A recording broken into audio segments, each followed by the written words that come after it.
আসসালামু আলাইকুম। তো রমজান মাসে তেমন কিছু খাওয়াই হয় না, রান্না করলেও এতক্ষণ চিন্তা করতে করতে দেখতেছি কি রান্না করা যায়। তো এই যে হাঁসের মাংস ভিজাইলাম।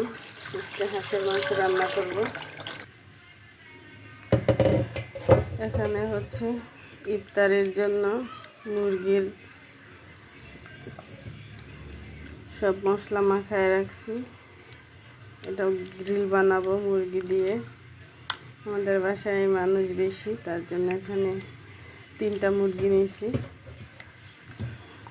আজকে ইফতারি শুধু এগুলাই বানাবো। আর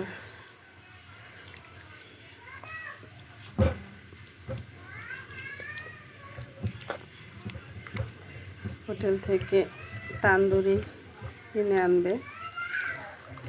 এই হচ্ছে আমাদের আজকের ইফতার।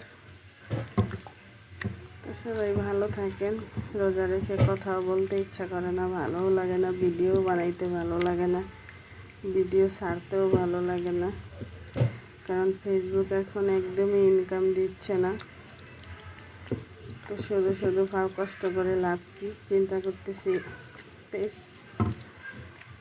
ডিলিট করে দিব, চালাবো না আর। কারণ এর পিছনে যত সময় দিই শুধু ফাও সময় দেওয়া। এর পিছনে সময় না দিয়ে বাচ্চাদের পিছনে সময় দেওয়া অনেক ভালো। তো সবাই ভালো থাকবেন। আল্লাহ হাফেজ।